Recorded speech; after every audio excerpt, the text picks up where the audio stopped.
Clairaut type equations. An equation of the form y equal to px plus fp is called Clairaut type equation. It is solvable for y, क्योंकि y की value in terms of p and x है, तो ये solvable for y है, और इसके solution के लिए हम इसको x के रेस्पेक्ट डिफरेंशिएट करेंगे.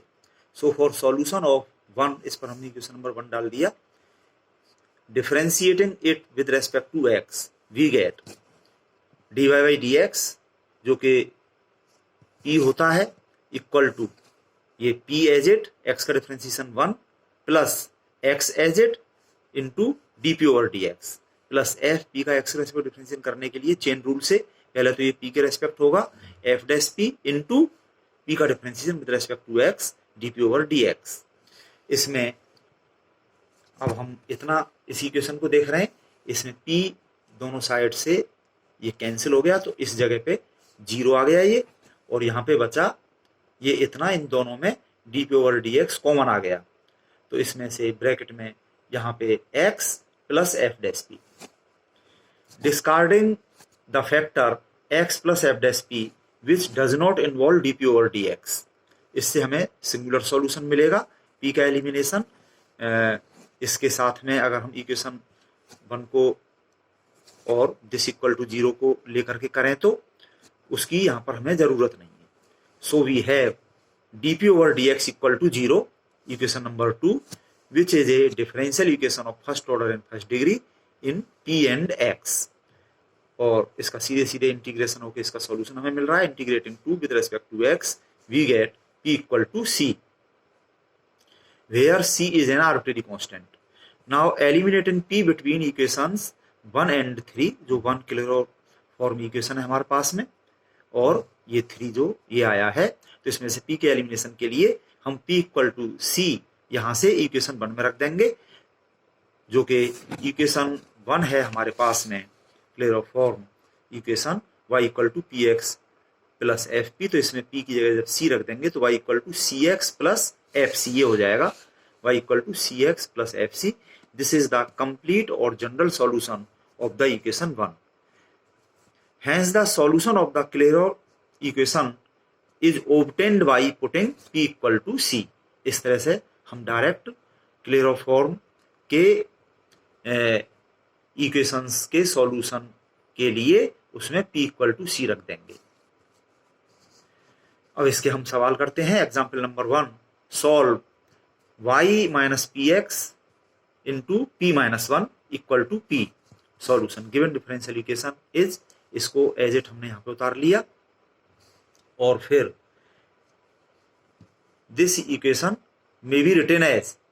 ये y minus P X bracket ये हमने यहाँ पे रखा हुआ है, और इधर ये p अपॉन पी माइनस 1 हमने कर लिया, और फिर पी एक्स को प्लस करके हमने इधर पहुंचाया, तो ये y equal to P x plus p upon P minus 1 ये हो गया. इसको हम आपको आगे दिखाते हैं. तो ये इक्वेशन हमको मिल गया y equal to P x plus p upon P minus 1, which is a Clairaut type equation. Hence its solution is, इसमें p की जगह c कर देंगे बस हम. इसी तरह से इसका सॉल्यूशन होता है y equal to C x plus c upon C minus 1, p की जगह c कर दिया, where c is an arbitrary constant. और या तो हम इसी को आंसर कह सकते हैं, या फिर इसको सिंप्लीफाई हमने उसी तरह से कर लिया जैसा कि इक्वेशन हमें दिया हुआ था, ब्रैकेट में y minus C X into अगले ब्रैकेट में c minus 1 equal to c. Answer, this is the complete solution of the given differential equation. इसी तरह से हम आगे और सवाल कर सकते हैं. Example 2, solve sine P X cos Y equal to cos P X sine Y plus P. Solution given differential equation is this, इसको एज इट हमने यहाँ पे उतार लिया, और it may be written as, इसको माइनस करके जब हम इधर ले गए तो ये sine P X cos Y minus cos P X into sine Y equal to P, ये बन गया. तो ये cos A cos B minus इसमें sorry sine A cos B minus cos A sine B, तो ये साइन ए माइनस बी की form बन गई sine P x minus Y, और इक्वल टू पी. इसमें साइन को हम इधर ले गए इनवर्स करके, तो ये bracket P x minus Y equal to sine inverse P, और फिर इस y को प्लस करके हम इधर ले गए, y इक्वल टू इधर ये पी एक्स है और इस टर्म को माइनस करके इधर ले गए, तो ये y equal to P x minus sine inverse p. It is a Clairaut type equation, hence its solution is, इसमें p की जगह c कर दिया हमने, तो y equal to C X minus sine inverse C, where c is an arbitrary constant answer. Next example 3, solve p equal to log px minus Y. Solution given differential equation is this, इसको as it हमने यहाँ पे उतारा, और it may be written as, इसका अगर हम anti log ले रहे हैं तो ये e की पावर में आ गया ये p इक्वल टू, यहाँ से लॉग हट गया, ये px माइनस वाई, फिर इस y को प्लस करके हम इधर ले गए, y इक्वल टू इधर ये px और इसको माइनस करके इधर ले गए, तो ये इस तरह से y equal to px minus c की पावर p, ये भी बन गया y equal to px minus p का function. It is a Clairaut type equation, hence its solution is y equal to cx minus e to the power c, p की जगह c कर दिया बस, where c is an arbitrary constant, ये इसका answer हो गया। यानी कि y equal to P x plus some function of p, ये क्लेरो टाइप इक्वेशन होता है, और इसके सॉल्यूशन में p की जगह c कर देते हैं हम, तो इसका कंप्लीट सॉल्यूशन हमको मिल जाता है। इसी तरह से ये सारे सवाल हो रहे हैं। Example 4, solve X square into bracket में y minus P X equal to Y into P square. Solution given differential equation is this, इसको एज इट हमने यहाँ पे उतार लिया, और जिस तरह से के पिछले सवालों में हम क्लेरो टाइप फॉर्म बना रहे थे, उस तरह से अगर इसमें हम एक्स स्क्वायर से डिवाइड कर दें हम यहाँ पे, तो y equal to P x plus Y P square upon X square आएगा, कि केवल अकेले p का फंक्शन नहीं आएगा, इसमें एक्स वाई भी आ रहे हैं, तो कुछ सब्स्टिट्यूशन करके क्लेरो टाइप इक्वेशन यहाँ पे बन सकता है, और सीधे सीधे तो ये नहीं है, जैसा कि पिछले सवालों में था वैसा यहाँ पे नहीं है, तो इसलिए यहाँ पे हम सब्स्टिट्यूशन कर रहे हैं। देखो ये एक्स स्क्वायर से हमको हिंट मिल रही है, let X square equal to capital X and Y square equal to capital Y, ये हमने मान लिया। Differentiating these we get X square का डिफरेंशियल हो गया ये 2x into D X equal to differential of capital X, and similarly Y square का हो गया ये 2y into D Y equal to differential of capital Y, ये हो गया। ऑन डिवाइडिंग वी हैव, हमने इसमें इससे डिवाइड कर दिया, तो इधर ये 2y डी वाई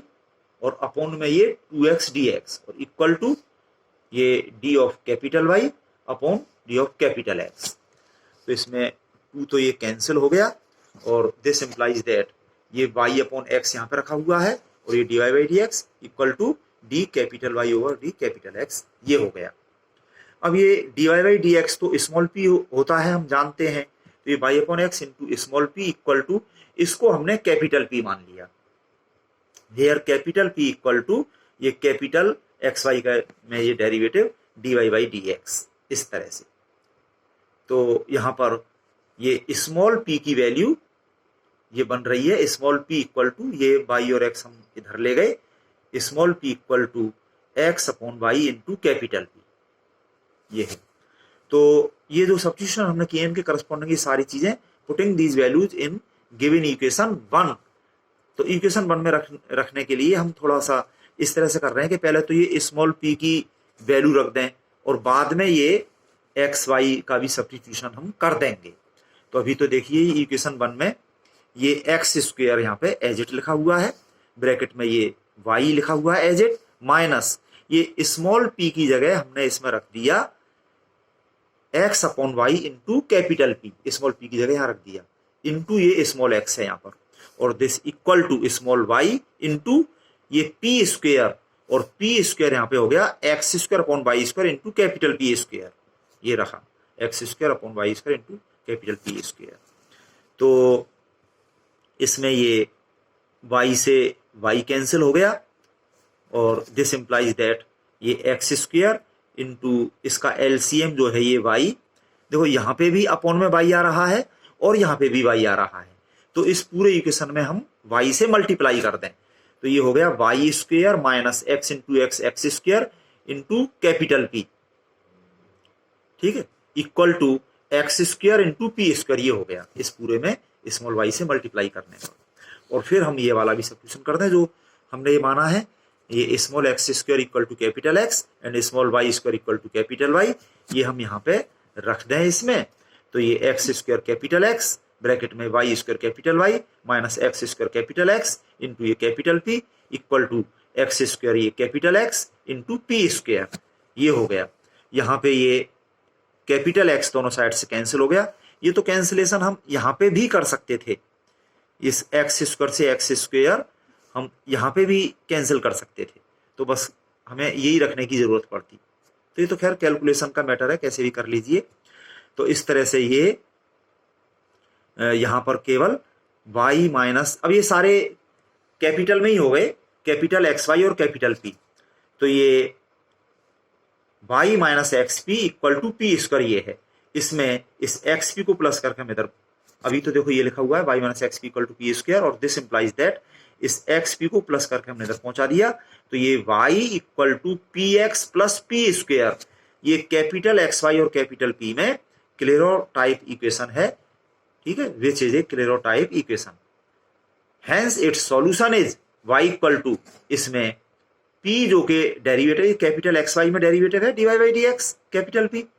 तो इसके कंप्लीट, ये जब ये क्लेरोटाइप इक्वेशन हो गया तो इसके कंप्लीट सॉल्यूशन के लिए क्या करेंगे हम कि p की जगह c आर्बिट्रेरी कांस्टेंट रख देते हैं। तो hence its solution is y equal to p की जगह c रख दिया, c into capital x plus p की जगह ये c रख दिया, तो ये p स्क्वायर, तो यहाँ पे हो गया ये c square, where c is an arbitrary constant. अब गिवन इक्वेशन के सॉल्यूशन के लिए हमने जो सब्स्टिट्यूशन लिया है कैपिटल एक्स वाई, उनकी हमने वैल्यू रख दी यहाँ पर। ये capital Y equal to small Y square equal to ये इसमें c है यहाँ पर, और कैपिटल एक्स की जगह small x square plus C square, ये इस तरह से Y square equal to C X square plus C square. चाहे तो इसमें से हम c कॉमन ले सकते हैं, और इसको बॉक्स में बंद करके हमने आंसर लिख दिया। This is the complete solution of the given differential equation, यानी कि फाइनल आंसर में हम आंसर उन्हीं वेरिएबल्स में दें जिनमें के प्रॉब्लम हमको दी हुई थी। Next example 5, solve the differential equation P x minus Y into P Y plus X equal to A square P. ये भी इक्वेशन हमें एग्जाम्पल 4 की तरह से नजर आ रहा है, तो इसमें भी हम इसी तरह से सब्स्टिट्यूशन करके कर लेंगे इसका solution. Try yourself as above example 4। Next example 6, solve P x minus Y into P Y plus X equal to, ये बिल्कुल इसके जैसा लग रहा है, यहाँ पे ए स्क्वायर की जगह 2 है, ठीक है, बाकी सब कुछ ये यही है। यहाँ पे ए स्क्वायर पी, तो यहाँ पे 2p आ गया, इसके सॉल्यूशन जैसा होगा उसी में ए स्क्वायर की जगह इसमें 2 आएगा, तो इसी तरह से इसको कर लेंगे, ठीक है। और ये मेरी तरफ से आपके लिए last example 7, solve exponential E to the power 3x into bracket में p minus 1 plus P Q into exponential E to the power 2i equal to 0। तो इसमें भी कुछ सब्स्टिट्यूशन आप देखिए क्या पुट करना चाहिए कि ये क्लेरोटाइप इक्वेशन बन जाए, फिर तो उसका डायरेक्ट सॉल्यूशन कर लेंगे हम p की जगह c करके कंप्लीट सॉल्यूशन। तो इसका सॉल्यूशन ट्राई योरसेल्फ, इस तरह से आप और भी जितना कर सकते हैं अच्छे से करिए और अपनी प्रॉब्लम पूछिए।